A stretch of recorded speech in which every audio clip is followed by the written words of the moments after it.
Hello, my name is Jake. I'm 31. I work as a carpenter, mostly custom furniture and home renovations, and I live in a small apartment above the workshop I rent on the east side of town.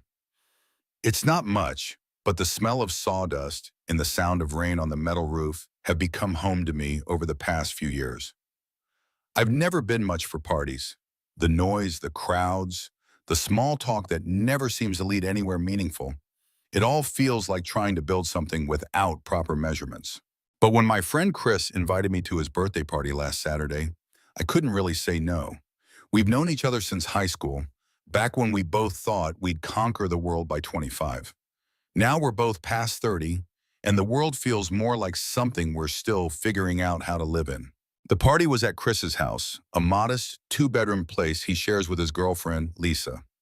I arrived fashionably late, which for me means exactly on time, carrying a bottle of decent whiskey and hoping I could stay long enough to be polite without feeling completely drained. The living room was packed with people I half recognized, college friends, coworkers, neighbors, the kind of crowd where everyone knows everyone else's business, but nobody really knows anyone at all. I found Chris in the kitchen, already a few drinks in, his face flushed with the particular happiness that comes from being surrounded by people who showed up just for you. He clapped me on the shoulder and handed me a beer before I could even say hello. "Jake, I was wondering if you'd actually show up," he said, grinning. "You know how you get about parties." "I'm here, aren't I?" I took a sip of the beer. It was one of those craft IPAs that tastes like someone dissolved a pine tree in it, but I smiled anyway. "Happy birthday, man." We talked for a few minutes about work, about the dining table I was building for a client, about his job at the insurance office that he described with the same enthusiasm most people reserve for root canals.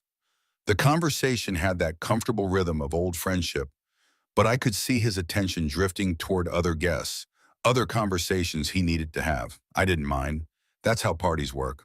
I made my way to the living room, found a spot near the bookshelf where I could observe without being directly in anyone's line of conversation. Chris had always been a reader, and I found myself scanning the titles, mostly sci-fi paperbacks and philosophy books left over from college. I was reading The Spine of Something by Ursula K. Le Guin when someone appeared beside me. "Finding anything interesting?" I turned and saw Emma, Chris's older sister. I hadn't seen her in probably 3 years, not since Chris's last birthday party, actually. She looked different. Her dark hair was shorter now, just touching her shoulders, and she was wearing a simple black dress that somehow made her seem both more elegant and more approachable than I remembered. "Just browsing," I said. "Your brother's got good taste in books. Most of those are mine, actually. I left them here when I moved out." She smiled, and I noticed she was holding a glass of red wine instead of the beer everyone else seemed to be drinking. "I'm Emma, in case you don't remember." Jake and I remember. Of course I remembered. Emma had been one of those people who seemed to exist in a different orbit when we were younger, 3 years older, already in college when Chris and I were still figuring out how to drive. She'd been intimidating in the way that smart, confident women are intimidating to 18-year-old boys who think they know everything but actually know nothing. "You're the carpenter, right? Chris mentioned you built him that coffee table." I nodded toward the living room where people were using the table I'd made as a surface for drinks and snacks. It was a simple piece, walnut with clean lines, but I was proud of it. Guilty as charged. "It's beautiful work." "Really?" She ran her finger along the edge of the bookshelf we were standing next to. "Did you make this too?" "No, that's IKEA, but I could probably build you something better if you ever need it." The words came out before I could stop them, and I immediately felt foolish. Was I offering to build furniture for someone I barely knew? What was wrong with me? But Emma just laughed, a genuine sound that cut through the party noise. "I might take you up on that. My apartment could use some actual furniture instead of the collection of hand-me-downs and thrift store finds I've been living with." We stood there for a moment, both looking at the party happening around us. Someone had put music on, something with a heavy bass line that made conversation difficult unless you were standing close. Emma moved a half step closer, and I caught the scent of her perfume, something subtle and warm, like vanilla mixed with cedar. "Can I ask you something?" she said, her voice lower now. "Do you actually enjoy these things, or are you just here because Chris guilt-tripped you into it?" I considered lying, giving the socially acceptable answer about how great it was to see everyone. But there was something about the way she asked the question, like she already knew the answer and was just checking to see if I'd be honest. Mostly the guilt, I admitted, though it's not entirely terrible. I mean, I'm having this conversation with you. Smooth, she said, but she was smiling.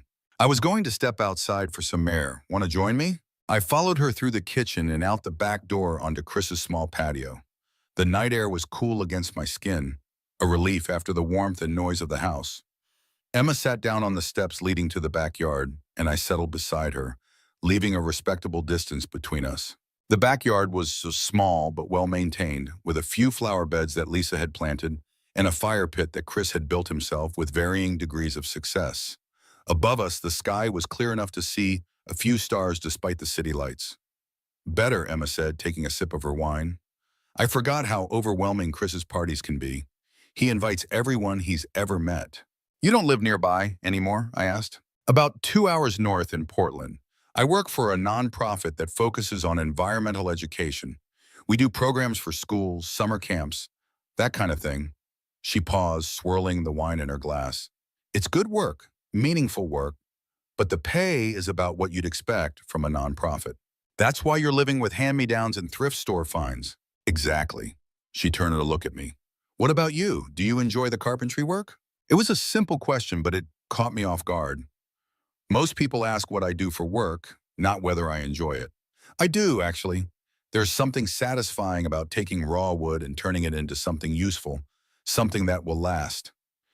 Every piece has its own personality, its own grain pattern. You have to work with it, not against it. That sounds almost philosophical. Maybe it is. I never really thought about it that way. I took a drink of my beer, which had gotten warm but somehow tasted better out here in the cool air. What about your work? Do you enjoy it? Most of the time, I love working with kids, seeing them get excited about nature and conservation. But sometimes I feel like I'm fighting a losing battle. Climate change, pollution, habitat destruction, it can feel overwhelming. We sat in comfortable silence for a few minutes, listening to the muffled sounds of the party inside and the distant hum of traffic. A cat appeared from somewhere in the darkness, approached cautiously, then settled down near the fire pit to watch us with that particular feline combination of interest and disdain. Chris's cat? I asked. Neighbors, but he comes by every night around this time. Chris started feeding him, so now he thinks he owns the place. Emma made a soft clicking sound with her tongue, and the cat's ears perked up. His name is Mr. Whiskers, according to the neighbor. Not very creative, but he seems to like it. I found myself relaxing in a way I hadn't expected. Emma had a way of talking that made conversation feel natural, unforced. She asked questions like she actually wanted to hear the answers, and she listened without that glazed look people get when they're just waiting for their turn to speak. Can I ask you something personal? She said after a while. Sure. Are you happy? I mean, really happy, not just content or getting by. The question hit me like a well-aimed hammer blow. I opened my mouth to give the automatic response, yes, of course, everything's fine, but something about the way she asked it, the genuine curiosity in her voice, made me pause. That's a hell of a question to ask someone you barely know, I said finally. We're not exactly strangers, and sometimes it's easier to be honest with someone who doesn't have expectations about your answer. She had a point. I thought about my life, my small apartment above the workshop, my work that I genuinely enjoyed, but that sometimes felt isolating, the relationships that had come and gone, none of them quite fitting right, like trying to force the wrong piece into a puzzle. I'm working on it, I said. I like my work. I have good friends. I'm healthy. But sometimes I feel like I'm waiting for something to happen. Like I'm building this life piece by piece, but I'm not sure what the final product is supposed to look like. Emma nodded slowly. I know exactly what you mean. I moved to Portland thinking it would be this great adventure, this new chapter. And it has been in a lot of ways, but sometimes I wake up and wonder if I'm just playing at being an adult, like I'm still waiting for someone to tell me what I'm supposed to do next. How old are you now? I asked. 34. Old enough to have it figured out, according to everyone else. I'm 31, and I don't have anything figured out. So either we're both behind schedule, or maybe nobody actually has it figured out, and they're just better at pretending. She laughed. I like that theory better. The back door opened, and Lisa stuck her head out. Emma, we're about to do the cake thing if you want to come in. We'll be right there, Emma said. Lisa disappeared back inside and Emma turned to me. Ready to face the crowd again? As ready as I'll ever be. We stood up, and as we walked toward the door, Emma touched my arm lightly. Jake, thanks for the honest answer. It's refreshing. The cake ceremony was exactly what you'd expect. Chris blowing out candles while everyone sang off key, followed by the ritual of cutting and distributing pieces to a room full of people who were already too full from party snacks. I found myself standing near the kitchen counter, eating chocolate cake that was actually pretty good, and watching Emma navigate the crowd with an ease I envied. She seemed to know most of the people there, or at least she was good at making conversation with strangers. I watched her laugh at someone's joke, ask thoughtful questions about someone else's job, compliment the host on the decorations. She had that rare quality of making people feel like they were the most interesting person in the room, at least for the few minutes she was talking to them. She's something else, isn't she? I turned to find Chris beside me, following my gaze toward his sister. What do you mean? I tried to sound casual, but Chris had known me too long for that to work. Emma, you've been watching her all night. I haven't been. I started to protest, but Chris cut me off with a knowing smile. It's okay, man. She's single, in case you're wondering. Has been for about 6 months now. Broke up with some guy in Portland who turned out to be more interested in her potential than in her, if you know what I mean. I didn't know what that meant exactly, but I nodded anyway. I'm just making conversation. She seems nice. She is nice. She's also smart, funny, and according to our mother, needs to settle down with a good man before her biological clock runs out. Chris rolled his eyes. Mom's exact words, not mine. But between you and me, Emma's not the settling type. She's more the find someone who challenges her and makes her laugh type. Before I could ask what he meant by that, someone called Chris's name from across the room, and he was pulled away into another conversation. I stood there for a moment, processing what he'd said, before deciding I needed another beer. The kitchen was quieter, most of the party having migrated to the living room, where someone had started a game that involved a lot of shouting and laughter. I was digging through the cooler when Emma appeared beside me. Escaping again, she asked. Just getting a drink. You want anything? I'm good, thanks. She leaned against the counter, watching me open my beer. So what's your story, Jake? Chris mentioned you've been single for a while. Did he now? I shot a look toward the living room where Chris was presumably sharing my personal business with anyone who would listen. What else did he tell you? Nothing scandalous, if that's what you're worried about. Just that you're a good guy who works too much and doesn't get out enough. Sounds about right. I took a sip of the beer, which was mercifully cold this time. What about you? Chris mentioned you recently got out of a relationship. Did he give you the whole story or just the highlights? Just that it ended about 6 months ago? Emma was quiet for a moment, and I wondered if I'd overstepped, but then she sighed and said, his name was David. We dated for almost 2 years. He was smart, successful, had his whole life mapped out in 5-year plans. The problem was his plans for me didn't really match up with my plans for me. What do you mean? He wanted me to move back here, get a job with better pay, start thinking about marriage and kids and a house in the suburbs. All the things that look good on paper. She paused, running her finger around the rim of her wine glass. There's nothing wrong with those things, but they weren't what I wanted, at least not on his timeline and not for his reasons. I nodded, understanding more than I wanted to admit. So you stayed in Portland. I stayed in Portland, and he stayed here and found someone else within 3 months. Someone who was ready for his 5-year plan. She shrugged, but I could see the hurt beneath the casual gesture. Turns out he was more attached to the idea of me than to the actual me. That sucks. It did, but it also clarified some things for me, like the fact that I'd rather be alone and true to myself than coupled up and pretending to be someone I'm not. We were interrupted by a burst of laughter from the living room, followed by what sounded like something falling over. Emma and I both looked toward the noise, but nobody seemed to be calling for help, so we stayed where we were. What about you? Emma asked. What's your relationship story? Nothing as dramatic as yours. I was with someone for about 1.5 years. Ended things last spring. Sarah, she was great, but we wanted different things. What kind of different things? I thought about how to explain it. Sarah had been wonderful, kind, intelligent, beautiful, but she'd had a vision of our life together that felt like someone else's blueprint. She wanted to move in together, start planning for a future that looked very specific. House, marriage, kids, the whole package. And when I couldn't commit to that timeline, she decided I wasn't serious about the relationship. Were you serious about it? Emma asked. It was a fair question, and one I'd been asking myself for months. I thought I was, but looking back, I think I was more in love with the idea of being in love than I was with her specifically. Does that make sense? Perfect sense. It's easy to get caught up in the narrative of what a relationship should look like instead of paying attention to what it actually feels like. Exactly. I was surprised by how easy it was to talk to her about this stuff. Usually, conversations about past relationships felt like navigating a minefield. But with Emma, it felt more like comparing notes. So now I'm taking a break from all that, focusing on work, trying to figure out what I actually want instead of what I think I should want. And what do you think you actually want? The question hung in the air between us.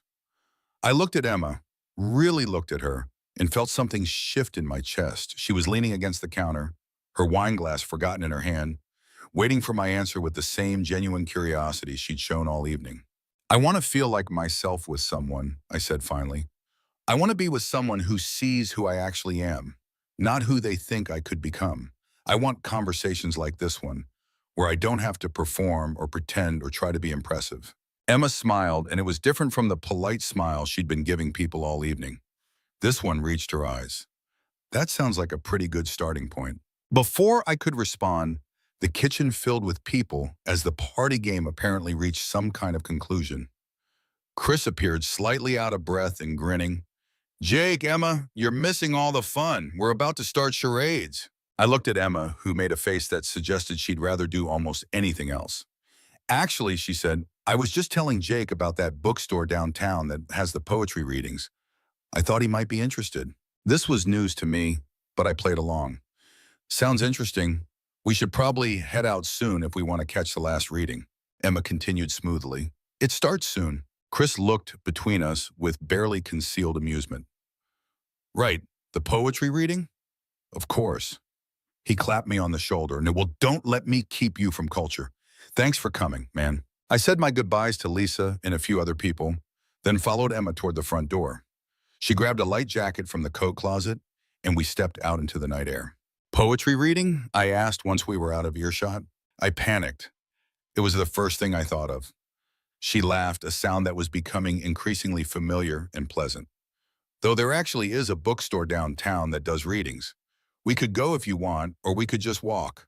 I'm not really in a hurry to be anywhere else. I'd like that. We started down the sidewalk, our pace slow and unhurried. The neighborhood was quiet, most of the houses showing the warm glow of evening lights behind curtains. It was the kind of night that made you want to stay outside, to keep walking and talking until the sun came up. So, Emma said after we'd walked a block in comfortable silence, was that as painful as you expected, the party? Actually, no.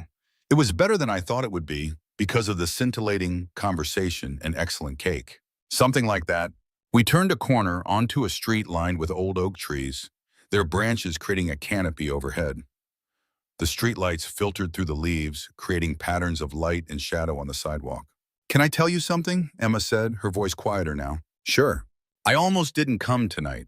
I've been going through this phase where social gatherings feel exhausting, like I have to put on this performance of being okay, being social, being the person everyone expects me to be. I understood that feeling completely. But you came anyway. I came anyway, and I'm glad I did. She glanced at me sideways. Not just because of the excellent cake. We walked another block, past a small park where a few teenagers were sitting on swings, talking in the animated way that only teenagers can manage. Their voices carried in the still air, full of drama and certainty about things that probably wouldn't matter in a week. Were we ever that sure about anything? Emma asked, apparently following the same train of thought. I thought I was. When I was 18, I had my whole life planned out. I was going to go to college, get a business degree, work for some big company, make lots of money, retire early. What happened? College happened. Specifically, a required art class where we had to work with our hands. I made this terrible ceramic bowl that was lopsided and had a crack down one side, but I loved making it. I loved the feel of the clay, the way it changed as I worked with it. It was the first time I'd ever made something that existed because I made it, you know. Emma nodded. So you switched majors eventually. Took me 2 years to work up the courage to disappoint my parents. They had this vision of me in a suit, climbing the corporate ladder. Instead, I learned how to use power tools and work with my hands. Do you regret it? Not for a second. Even when I'm eating ramen for dinner because a client hasn't paid their invoice yet, I don't regret it. There's something about creating something that will outlast you, something that will be useful and beautiful long after you're gone. That's not something everyone gets to do with their work. No, it's not. I'm lucky that way. I paused, realizing something. You have that too, though. With your environmental education work, you're helping create a generation of people who care about the planet. That's going to outlast you too. Emma was quiet for a moment, and when she spoke, her voice was thoughtful. I never thought about it that way. Most days, it feels like I'm just trying to get kids to pay attention long enough to learn something. But some of them do learn, and some of those kids will grow up to make different choices because of what you taught them. That's legacy. Thank you for saying that. I needed to hear it. We had reached a small commercial district, a few blocks of shops and restaurants that were mostly closed at this hour, but there was a coffee shop with its lights still on, and through the windows I could see a few people sitting at tables, reading or working on laptops. Want to get some coffee? I asked. Unless you need to get home. Coffee sounds perfect, and I'm in no hurry. The coffee shop was warm and cozy, with mismatched furniture and local art on the walls. We ordered coffee for me, tea for Emma, and found a table by the window where we could watch the occasional car drive past. This is nice, Emma said, wrapping her hands around her mug. I don't do this enough anymore. What, drink tea? No, just sit somewhere without an agenda. In Portland, I'm always rushing from one thing to the next. Work, meetings, errands, social obligations. It's been months since I just sat somewhere and had a conversation without checking the time. I realized I'd been doing the same thing, always thinking about the next project, the next deadline, the next thing that needed to be done. Maybe we're both too busy being productive to actually enjoy our lives. Probably. Emma took a sip of her tea, which smelled like something floral and warm. What do you do when you're not working? For fun, I mean. I read a lot, go for walks. Sometimes I'll spend a weekend afternoon at the farmer's market, just wandering around and people watching. It sounded boring when I said it out loud, but Emma nodded like it made perfect sense. That sounds peaceful. I miss that. In Portland, I feel like I always have to be doing something, experiencing something, making the most of living in the city. But sometimes I just want to sit on my couch and read a book without feeling like I'm wasting opportunities. You could do that here. The words came out before I could stop them, and we both went quiet.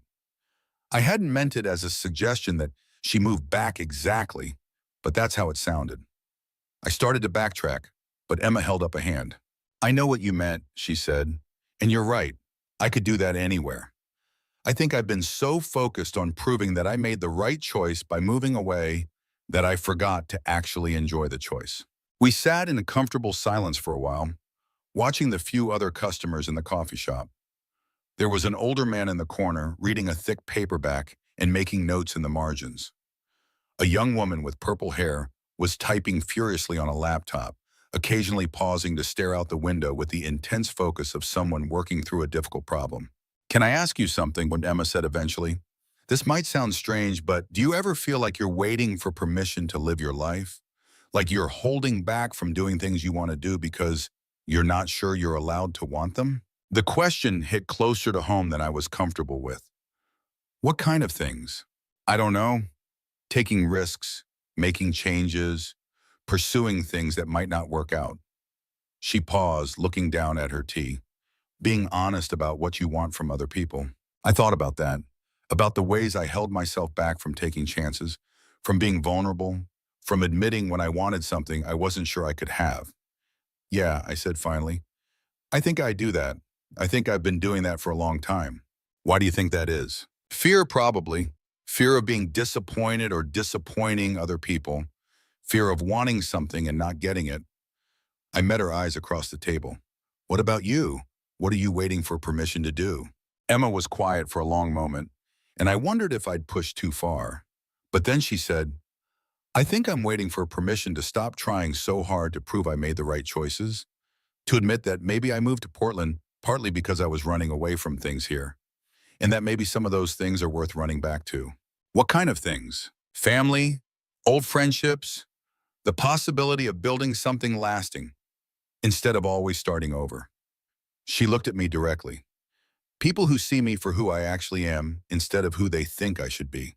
The air between us felt charged, like the moment before a thunderstorm when you can feel the electricity building. I wanted to reach across the table and take her hand, to tell her that I saw her, that I'd been seeing her all evening in a way that felt both new and familiar. Instead, I said, "For what it's worth, I think you're exactly who you're supposed to be, even though you're 34 and don't have your life figured out, especially because of that. Anyone who has everything figured out at 34 is probably lying to themselves." Emma smiled, and again, it was that real smile that transformed her entire face. "You know, when Chris first mentioned you tonight, I thought you were going to be one of those guys who talks about sports and complains about their ex-girlfriend. Sorry to disappoint you."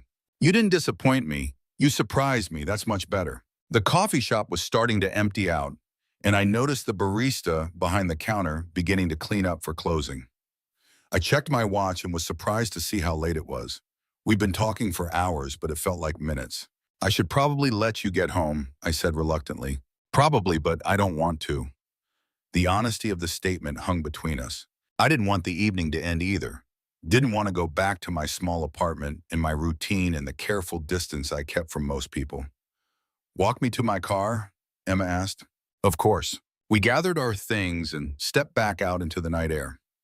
Emma's car was parked a few blocks away, back in the direction of Chris's house. We walked slowly, neither of us in any hurry to reach our destination. "Jake," Emma said as we turned onto her street. "Yeah? Can I tell you something, just between us?" "Sure." She stopped walking and turned to face me. We were standing under a streetlight, and I could see something vulnerable in her expression, something that made my chest tighten. "I haven't felt this comfortable with someone in a long time," she said quietly. "This whole evening has felt like finding something I didn't know I was looking for." I felt the same way, but the words seemed too big, too important to just say out loud on a sidewalk. Instead, I stepped closer to her, close enough that I could see the flecks of gold in her brown eyes. "Emma," I said, and then stopped, not sure how to finish the sentence. "I know," she said softly. "I feel it too." We stood there for a moment, the space between us charged with possibility. I wanted to kiss her, wanted to close the distance between us and see if this feeling was as real as it seemed. But something held me back. Maybe caution, maybe respect for the fact that she lived 2 hours away, and we'd only really known each other for one evening. "This is complicated," I said finally. "It doesn't have to be. You live in Portland. It's not that far. We barely know each other." "I know enough." She reached up and touched my cheek gently. "I know you're kind. I know you listen when people talk. I know you think about things deeply, and you're not afraid to be honest about difficult questions. I know you make beautiful things with your hands, and you care about doing work that matters." "Emma," I said. "I know this is crazy," she continued. "I know we just met, really met tonight, but I also know that I haven't felt this connected to someone in years, maybe ever. And I don't want to let that go just because it's inconvenient or complicated." I looked at her, standing there under the streetlight, brave enough to say what we were both feeling, and I realized that this was one of those moments that changes everything. The kind of moment where you can either step forward into the unknown or step back into the safety of what you know. "What are you suggesting?" I asked. "I'm suggesting we see where this goes. I'm suggesting that maybe some things are worth taking a risk for." She smiled, and there was something both hopeful and nervous in her expression. "I'm suggesting that maybe we both stop waiting for permission to want what we want." I thought about everything we talked about that evening, about being true to yourself, about finding someone who sees you for who you actually are, about the difference between settling and choosing. I thought about the way Emma listened, really listened, and the way she asked questions that made me think about my own life differently. "Okay," I said. "Okay. Okay, let's see where this goes. Let's take the risk." Emma's smile was radiant. "Really?" "Really, but I have one condition." "What's that?" "Next time we have coffee, you pick the place. I want to see what kind of spot you choose when you're not just going along with my suggestion." "Deal." She stood on her toes and kissed me, soft and brief but full of promise. "I'll call you tomorrow." "I'd like that." She walked to her car, and I waited until she was safely inside before heading back toward my own vehicle. As I drove home through the quiet streets, I found myself thinking about the evening, about the unexpected turn it had taken, about the feeling of possibility that seemed to fill the car. I'd gone to Chris's party expecting to make polite conversation for a few hours, and then escape back to my comfortable solitude. Instead, I'd found myself having the kind of conversation I'd forgotten was possible, with someone who seemed to understand something essential about me that I'd never been able to articulate myself. When I got home, I sat in my workshop for a while, surrounded by the familiar smells of wood and varnish, thinking about what Emma had said about waiting for permission to live your life. I realized I'd been doing that for years, waiting for the right moment, the right person, the right circumstances to pursue the things I actually wanted. But maybe the right moment was just the moment when you stopped waiting. I pulled out my phone and typed a text message. "Thank you for tonight. I'm already looking forward to that coffee. Sweet dreams, Emma." Her response came a few minutes later. "Thank you for listening, for seeing me. Sleep well, Jake."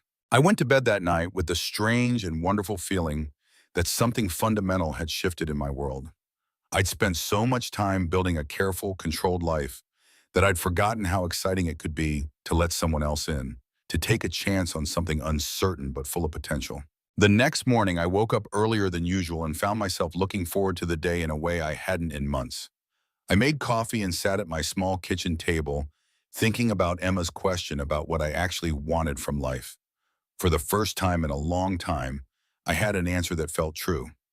I wanted to build something meaningful with someone who challenged me to be my best self. I wanted to see where this unexpected connection might lead.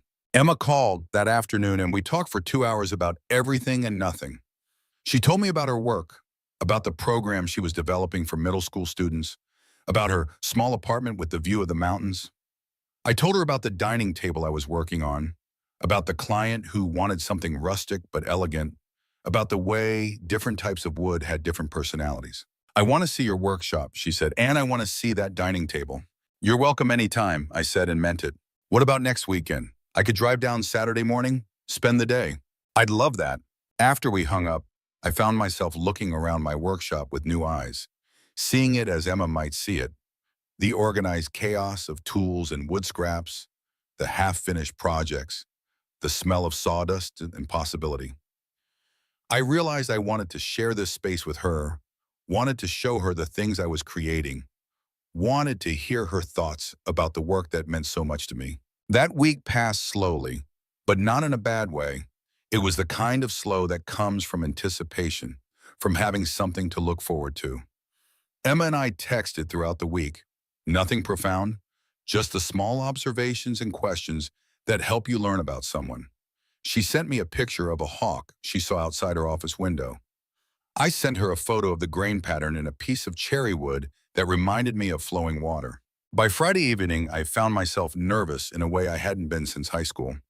I cleaned my workshop, organized tools that were already organized, and changed my shirt twice before settling on a simple button-down that Emma had complimented the week before. She arrived Saturday morning with coffee from a place in Portland and a smile that made all my nervousness disappear. "This is it," I said, gesturing around the workshop. "My kingdom of sawdust and half-finished projects." Emma walked slowly around the space, taking in the workbenches, the tools hanging on pegboards, the lumber stacked along one wall. She stopped in front of the dining table I'd been working on, running her hand along the smooth surface. "Jake, this is incredible," she said. "The wood is beautiful, but the craftsmanship, you can see the care in every detail." "You really think so?" "I know so. This isn't just furniture, it's art." She looked at me with something like wonder in her eyes. "You're an artist." No one had ever called me that before, and hearing it from Emma made something warm bloom in my chest. "I just try to make things that will last, that will be useful and beautiful." That's exactly what art should be. We spent the morning in the workshop, with me showing her different projects and explaining techniques, and Emma asking thoughtful questions that showed she was really listening. She had a way of seeing things that made me look at my own work differently, made me appreciate aspects of it I'd taken for granted. Around noon, we drove to the farmer's market I'd mentioned, wandering through the stalls of local produce and handmade goods. Emma bought flowers from a vendor who remembered her from years ago when she lived here, and we shared a lunch of fresh bread and local cheese while sitting on a bench in the small park adjacent to the market.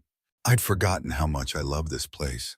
Emma said, watching families with children running between the stalls, couples walking hand in hand, elderly people sitting in the shade and watching the world go by. It's one of my favorite places in town. There's something about the community aspect of it, the way people come together around simple things like food and flowers. It's authentic, Emma said. Nothing forced or artificial about it. We spent the afternoon walking through different neighborhoods, Emma pointing out houses she remembered from her childhood, me sharing stories about renovation projects I'd worked on. The conversation flowed easily, punctuated by comfortable silences and moments of shared laughter. As the sun began to set, we found ourselves back at my apartment. I made dinner, nothing fancy, just pasta with vegetables from the farmer's market, while Emma sat at my small kitchen table and told me about her week. "This feels right," she said suddenly, interrupting her own story about a difficult parent at one of her school programs. "What does?" "This. Being here with you, talking about our days, sharing a meal. It feels like something I could build a life around." I set down the spoon I'd been using to stir the sauce and looked at her. "Emma, we've known each other for a week. I know, and I know how that sounds, but I also know that I've never felt this comfortable with someone this quickly. I've never had someone listen to me the way you do or ask the kinds of questions that make me think about my life differently." I sat down across from her at the table. "I feel the same way, but I don't want either of us to get carried away by the excitement of something new and end up disappointed when reality sets in. What if this is reality? What if sometimes you meet someone and it just clicks, and trying to slow it down or rationalize it just gets in the way of something good?" I thought about that, about the careful way I'd been living my life, always measuring twice and cutting once, always planning and preparing and protecting myself from disappointment. "You're asking me to take a leap of faith," I said. "I'm asking us both to take a leap of faith." The pasta was ready, but neither of us moved to serve it. We sat there looking at each other across my small kitchen table, and I felt like we were at another one of those moments that changes everything. "What would that look like?" I asked. "Practically speaking, I don't know yet. Maybe I look for work here. Maybe you consider expanding your business to Portland. Maybe we figure out how to make the distance work until we can figure out something more permanent." Emma reached across the table and took my hand. "What I know is that I don't want to walk away from this because it's complicated. I've spent too many years choosing the safe option, the logical option, the option that makes sense on paper." I looked down at our joined hands, at the way her fingers fit between mine like they belonged there. I thought about the evening we'd met, about the conversation that had stretched for hours without either of us getting bored or running out of things to say. I thought about the way she looked at my work, not just with appreciation, but with understanding. "Okay," I said. "Okay? Okay, let's take the leap. Let's figure it out as we go." Emma's smile was brilliant. "Really?" "Really. But I have one request. Anything. Let's eat dinner first. I'm starving. And I have a feeling we're going to need our energy for all this life-changing we're about to do." She laughed, and the sound filled my small kitchen with warmth and possibility. "Deal." As we served the pasta and opened a bottle of wine I'd been saving for a special occasion, I realized that this was what I'd been waiting for without knowing it. Not just someone to share meals with, but someone to share the process of building a life with. Someone who saw the potential in taking risks, in choosing possibility over certainty. We talked late into the night, making tentative plans and sharing dreams and fears about what we were starting together. And when Emma finally had to drive back to Portland the next morning, we both knew that something fundamental had changed between us, something that couldn't be unchanged. "I'll call you tonight," she said as she got into her car. "I'll be waiting," I replied, and realized I meant it in the best possible way. As I watched her drive away, I felt something I hadn't experienced in years. The excitement of not knowing exactly what came next, but trusting that whatever it was, it would be worth the risk. Sometimes the best things in life come from saying yes to the unexpected, from being brave enough to whisper back when someone pulls you aside and says, "This is just between us." Sometimes the most important conversations happen at parties you almost didn't attend, with people you thought you barely knew. Sometimes taking a leap of faith is the most practical thing you can do. The story of Jake and Emma delivers a powerful life lesson. The courage to embrace vulnerability and seize unexpected moments can lead to transformative connections that reshape our lives. At a party Jake dreaded attending, a single honest conversation with Emma sparked by her bold whisper, "This is just between us," shifted his world from cautious solitude to exhilarating possibility. Their willingness to share their fears, dreams, and authentic selves, despite the complications of distance and past heartaches, shows us that love and meaning often emerge when we stop waiting for permission to live fully. Emma's question about waiting for permission to pursue what we truly want resonates deeply, reminding us how often we let fear of failure or rejection hold us back. Yet their leap of faith, choosing connection over certainty, illustrates that the most rewarding paths are often the ones we dare to take, even when they feel risky or impractical. This story stirs the heart, evoking our own moments of hesitation and the thrill of finally saying yes to something or someone that feels right. What's a moment when you took a leap of faith in love, friendship, or a dream? Have you ever found connection in an unexpected place, like a party you almost skipped? Share your stories in the comments below. Someone about your experience could inspire someone to embrace their own possibilities. If Jake and Emma's journey moved you, please like, subscribe, and hit the notification bell for more heartfelt tales of courage and connection. Join our community of dreamers who believe in the power of taking risks for love and meaning. Your support keeps these stories alive. Let's build something beautiful together.